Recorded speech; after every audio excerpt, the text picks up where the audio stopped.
speak to a little bit about a particular view I get of Nick, and I felt a bit like I was meeting a real-life princess. One thing is certain about Keith Urban. He loves his wife deeply and isn't shy about letting the world know it. Even in the most prestigious events on the planet, there are moments when loving someone requires you to stand aside from the limelight. To what extent has Keith Urban been the subject of fan discourse as of late? What kind of example has he left for romantics everywhere? We invite you to join us as we investigate the inscrutable red carpet antics of Keith Urban at the Met Gala. Entertainment Tonight on X posted a red carpet footage in which Urban briefly held Kidman's hands before he swiftly removed his hand to let the camera focus on his stunning wife. Without even seeming to be posing for shots, the singer-songwriter matched his stunning wife in traditional black and white. Fans were naturally captivated by the moment when he looked affectionately at his wife. As Nicole Kidman stepped out of her hotel for the 2024 Met Gala, she spoke to people about how much she loves having Keith Urban there with her at special occasions. The Oscar-winning actress admitted that she still has nervousness just before walking the red carpet, despite the fact that she is one of the world's top actresses and has had a renowned career spanning decades. But she did notice, and she pointed to her husband, that she was accompanied by him. It would appear that Urban, with whom Kidman shares 2 kids, was a rock for Kidman all night long. According to Kidman's hairstylist, the country music singer has been there for his wife from the beginning. Her account suggests that she and Urban had a blast brainstorming possible looks for Kidman. Although it is very charming to witness Keith Urban professing his love and devotion to his wife at the 2024 Met Gala, it is evident that this is far from the couple's first public display of affection. These two have been seen walking the red carpet together on several occasions, and they haven't been shy about showing each other some love. Furthermore, they are not bashful about gushing about one another in interviews, with each of them expressing nothing but the most heartfelt thoughts of their enduring love. Keith Urban, who is he? He met his wonderful wife Nicole in what way? How has their love endured the many trials and tribulations that are unique to the entertainment industry? Urban came into this world in Whangarei, New Zealand on October 26, 1967. Marianne and Robert Bob Urban had the youngest kid, and that's him. Moving to Caboolture, Queensland, Australia, was something that Urban's parents did when he was 2 years old. After showing an early aptitude for music, his parents gave him a ukulele when he was 4 years old, and he began playing guitar when he was 6. The parents' love of country music was evident in Urban's taste from a young age. His father had a convenience store, and he found guitar instructor Sue McCarthy through an ad he posted in the window. He participated in regional contests and performed with a regional theater group. Mark Knopfler and Lindsey Buckingham are 2 rock guitarists whom Urban has cited as influences. Urban tried out for the Australian version of New Faces, a talent competition, in 1983. He broke into the Australian country music scene a few years later, playing duets with Jenny Wilson, a girl from Brisbane, on several TV shows, including Mike McClellan's music program, the Reg Lindsay Country Homestead TV program, and others. At the Tamworth Country Music Festival, they were presented with a Golden Guitar Award. As a frequent performer, Urban was a member of Bald Hills' Northern Suburbs Country Music Club. He was a member of the band Kids Country, which played at different places throughout the summer and made guest appearances on shows like Conway Country and The Reg Lindsay Show. With the help of EMI, Urban was able to release his self-titled debut album in Australia.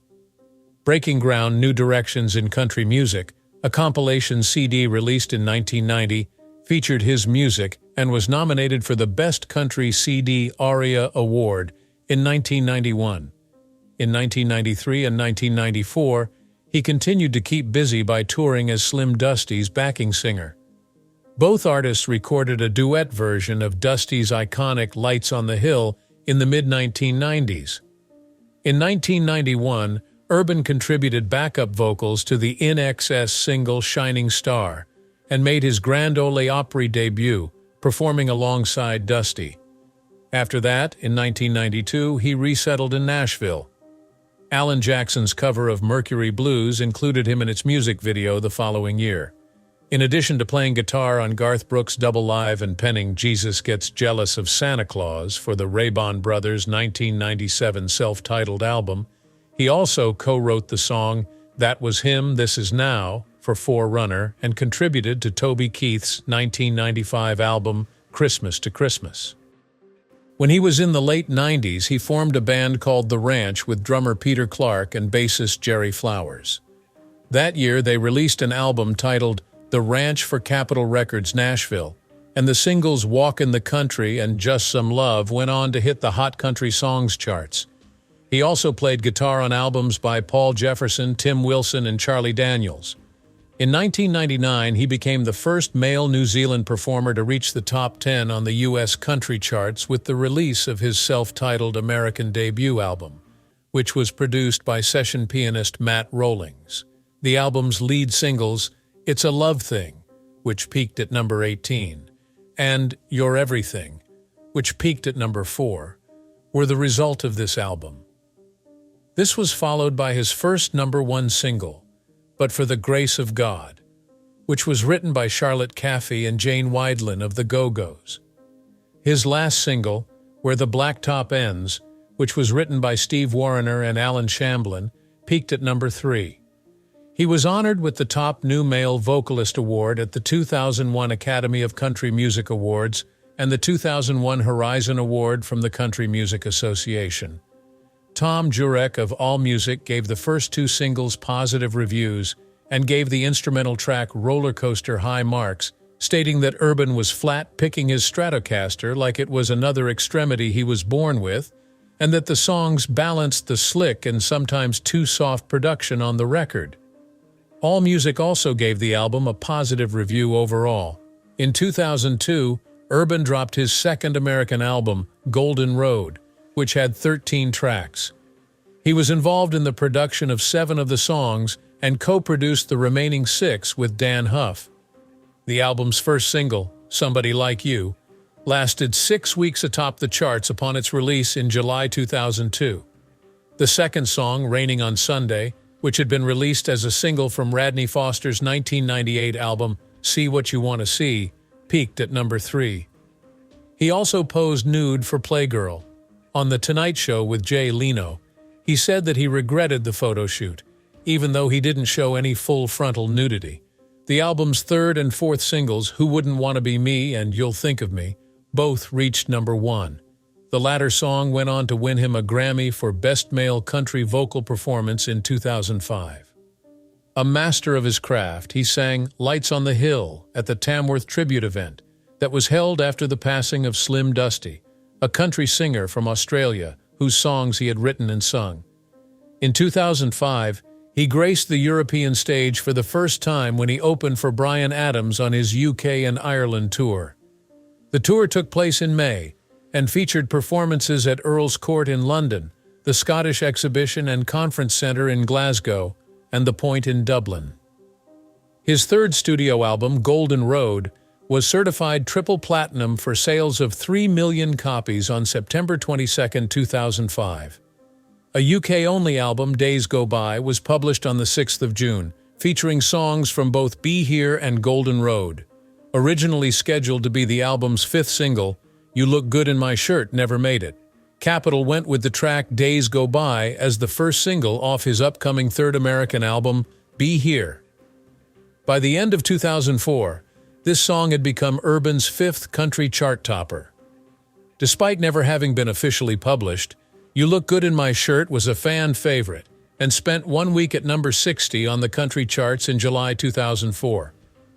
Following You're My Better Half at number 2 on the album's singles chart, Making Memories of Us, written by Rodney Crowell and featuring Tracy Byrd and Crowell's side project, The Notorious Cherry Bombs, peaked at number 1 for 5 weeks. Tonight I Wanna Cry and Better Life were the subsequent singles to be released from this album. Urban and Richard Marx co-wrote the former, which peaked at number 1 for 6 weeks, while the latter peaked at number 2 for 3. Live to Love Another Day followed this and remained unofficially issued as a single for 14 weeks, peaking at number 48 on the Nation chart. With its number 17 debut on August 21, 2006, Urban's Once in a Lifetime became the highest debuting country single in the Hot Country Songs chart's 62-year history. Despite a strong start, the song only reached number 6 at its peak. Sarah Buxton's co-written Stupid Boy followed, reaching number 3 and earning him his second Grammy for Best Male Country Vocal Performance in 2007. Everybody peaked at number 5 and I Told You So at number 2, the next two singles from the album. Greatest Hits, 18 Kids, Urban's debut Greatest Hits album, came out on November 20, 2007. Each of his top 10 singles appears on the album, and there are also 2 brand new tracks, Got It Right This Time, among them. Urban and fellow country singer Carrie Underwood set out on the Love, Pain, and the Whole Crazy Carnival Ride World Tour in 2008. In early May of that year, Urban performed a new song called A New Sunshine at the Grand Ole Opry. In the same month, Urban also recorded a new version of You Look Good in My Shirt and released it as a single in June of that year. This single was released in the fall of 2008 and served as a lead-up to the Love, Pain, and the Whole Crazy World Tour concert DVD.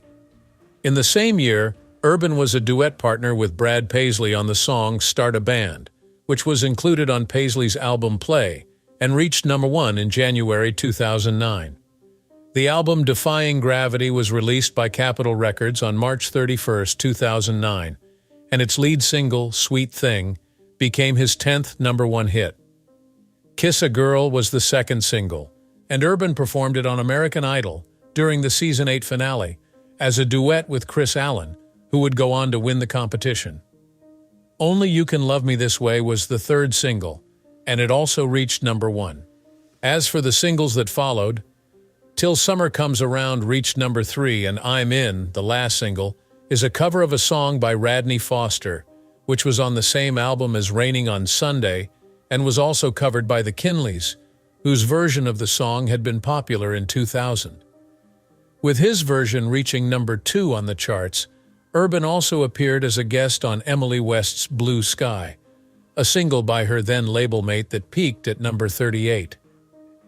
In 2009, Urban was a judge for the 8th Annual Independent Music Awards, which aimed to support the careers of independent artists.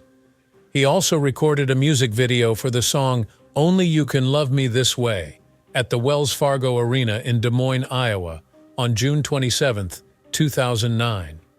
Urban's 2009 Escape Together tour, which was in support of the Defying Gravity album, featured other notable opening acts like Jason Aldean, Taylor Swift, and Sugarland. Urban also covered Steve Forbert's Romeo's Tune while performing. Keith Urban was immediately attractive to Nicole Kidman when they met in 2005, but she claims he ignored her for a long time after she gave him her number. I remember thinking, I had such a crush on him, and he wasn't interested in me.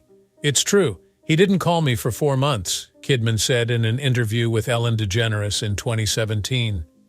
Urban finally understood what he had been lacking throughout his entire life the moment he took up the phone. I had her number in my pocket for a while and I kept staring at it thinking, if I call this number, she's going to answer. I don't know what to say. I wasn't in a very healthy place at the time. I'd never have thought she'd find anything attractive in a guy like me. But eventually, I worked up the courage to dial those numbers, and she answered. We talked and talked and talked, and it was effortless. Since then, the two have been inseparable. Their love has only grown stronger over the past almost 2 decades. Nicole Kidman revealed her engagement to media in May 2006, when her date, Urban, was the host of the 30th anniversary gala for the organization UNIFEM, the United Nations Development Fund for Women. She said that she would not be bringing her boyfriend because he is her fiancé. She went on to say, "He's really nice to me." On their way to French Polynesia for their honeymoon, the newlyweds were married in a beachside neighborhood of Sydney, Australia, at St. Patrick's Estate. Urban has revealed that his sobriety journey began with an intervention that took place approximately 4 months after their wedding. In an interview with Rolling Stone published in 2014, Urban expressed his gratitude, saying, "I am very, very blessed that his wife took the initiative to get him into rehab." They were spotted at a Golden Globes bash in Los Angeles shortly after the musician exited rehab, which was 3 months into therapy. They landed on a farm southwest of Nashville, where Urban lived when he wasn't traveling, and Kidman bought a house in 2007 with Urban. "We prefer not to reside in a compound," Urban stated. "One of the best things about Tennessee, and particularly Nashville, is that the people are genuine and approachable. As a result, they readily accept you as a neighbor." Their representatives announced the couple's 2008 pregnancy announcement with the words, "The couple are thrilled." During a subsequent appearance on Live with Kelly and Ryan, Kidman said that Urban had traveled to Australia to check the ultrasound. He had to fly back to Los Angeles to do a show after being there for 6 hours and seeing the heartbeat, she explained. Urban told the audience, "It's Valentine's Day here tomorrow, but today it's already Valentine's Day in Australia." He then dedicated a song to his wife while performing live. Sunday Rose, their first child, was born on July 7, 2008, to the song "Got It Right This Time" that he had selected. As a co-star in the film Australia, Hugh Jackman was dubbed the sexiest man alive. At the premiere, when asked who she believed should have won, Kidman naturally said her husband. "Keith is the most alluring man in the world to me. He is the one I love, and there's something seductive about him," she said. Faith Margaret was delivered to them on December 28, 2010, via surrogate. She is their second daughter. In a statement, the proud parents of two expressed their deepest gratitude to everyone who has been there for them during the pregnancy, especially their gestational carrier, and how fortunate they feel to have received the gift of baby Faith Margaret. Kidman sings the Carrie Underwood sections in their duet smash, The Fighter. Urban posted a video of them doing some karaoke on Instagram. Meeting her and getting married wasn't life-changing. It was life-beginning. It was like, okay, life starts. Urban told CBS News the same month. Kidman said to Entertainment Tonight that when she was emotionally and physically exhausted after sequences in her main part as Celeste Wright in the HBO smash Big Little Lies, which depicted domestic abuse and assault, Urban helped her recuperate. "I was physically and emotionally exhausted and in pain, and I came home to loving arms, someone who would hold me, so I was lucky to have an artistic partner who understands what it takes to support that," she added. A sober Urban said at South by Southwest, "I'm just alcoholically wired. I was living a very small life. My life was getting smaller and smaller, and that is how I kept it manageable. I was lucky I had a very loving wife. Getting sober has freed me up creatively." He continued by saying that Kidman had helped him get sober. "I would write these songs about love and relationships. I realized I was writing from all these places of the kind of person I wished I could be. The only thing that's changed in my life is I've become the person I was trying to be," he continued, expanding on his connection with Kidman. In her cover interview for June 2019 issue of InStyle, Kidman discussed her interests in art and family. She mentioned that her creative journey and her family were her two greatest passions, and that they were likely all that she needed in life. "The most important thing our family priest advised us when we were first married was to always kiss hello and kiss goodbye." She elaborated on this by stating, "It just keeps you connected." Urban paid homage to his wife's astrological sign on the single Gemini off the 2018 album Graffiti You, while also singing some extremely suggestive lyrics. "She's a brainiac in the head," he sung. "I don't censor his art if I can be a muse for it. It's embarrassing, but at the same time, yes, it's better than saying, 'God, I'm so bored. Make an effort, Nicole.'" Kidman remarked of the song during an appearance on the Kyle and Jackie O Show, a radio show in Australia. Urban spoke highly of Kidman during an interview with Dax Shepard and Monica Padman's Armchair Expert podcast, describing her as the one. He had been seeking for Kidman his whole life, and he felt that he had to transform himself in order to pursue her. It felt so obvious. It was like you either get this right now, or you are never, ever going to get it right. He said, "It was like the ultimate fork in the road moment in my life." If you like this video, please subscribe and see more of our content.